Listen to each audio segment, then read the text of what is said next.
Joining us now, Senator James Lankford. He serves on the Senate Finance Committee. And Senator, we don't know what you big-time senators hear that we don't hear. And if you have anything that you can tell us, body language, whatever you know about the prospects for what's happening with China. You just heard the conjecture that maybe what happened in Hong Kong might have pushed China towards maybe doing a deal. I think, the Democratic debate next week has 2020 in the president's sights. That might push him towards doing a deal, too, I would think.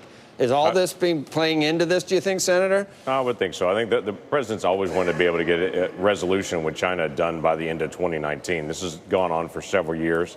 And the push to be able to resolve things in China is also pushing on the administration. The 301 exclusion process, which if you're in a company in the middle of that, you know the complications of that. But each time the president announces a group of tariffs on China, there has to also be a 301 resolution process to give exclusions to companies that only get their products there. That's a big paperwork nightmare for the USTR's office.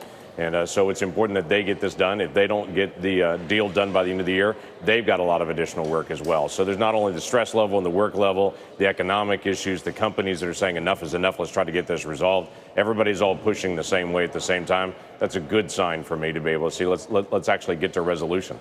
So are you privy or were you in the loop for what really happened last time?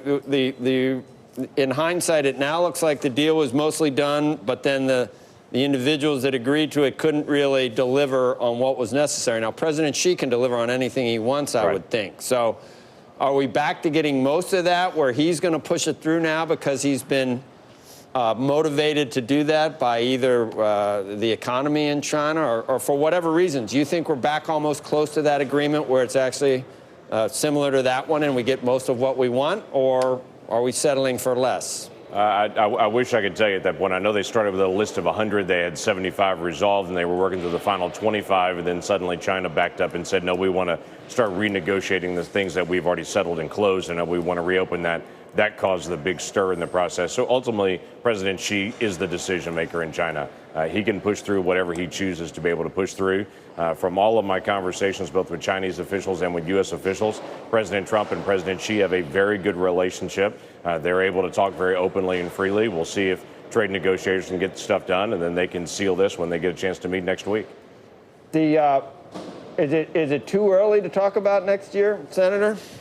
It's never too early to talk about next year. That's always the ongoing conversation. Unfortunately, in Washington, D.C., we seldom talk about right now. It ends up being next year all the time. Because we have some things that could matter today, and that I'm talking about J-PAL. I'm talking about what the Fed decides to do. Market's almost back to new highs. The economy had a pretty good print on the GDP we saw, but there's a lot of speculation swirling that things have slowed significantly. The economy is important to your the Republican candidate's re-election, I would think. How do you think the economy is right now? So let's start with the basic. The economy is important to just Americans, period. It's not about politics at that point. It's about individuals and what they can actually do and achieve and change jobs and grow jobs and such like that. So two big things that I think are out there. Obviously, tax policy, the regulatory issues, those have been baked in at this point. The unbaked portion of it that no one knows is the trade issue. If the president can land this deal with China and get an executive agreement with them that has a more stable trading relationship, and we can actually pass the USMCA, which at this point, it looks like a much better deal than what NAFTA was. It settles the digital issues, settles some of the ag issues.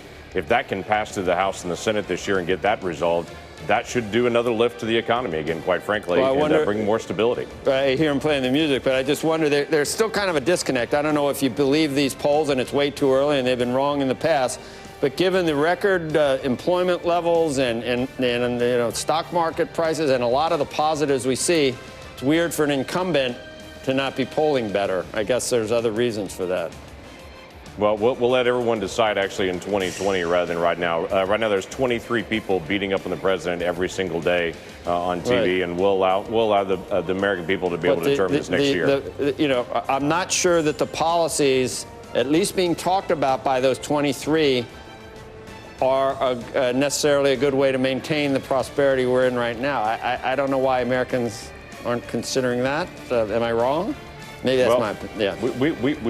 We will see as people make their decisions on that. But I would say the policies that have been put in place the last 3 years have led to this rapid I'm thinking growth about and the ones expansion of the economy. that we're talking about putting in place that boggle the mind in some respects. Anyway, Senator, thank you. Appreciate it. You Coming bet. up.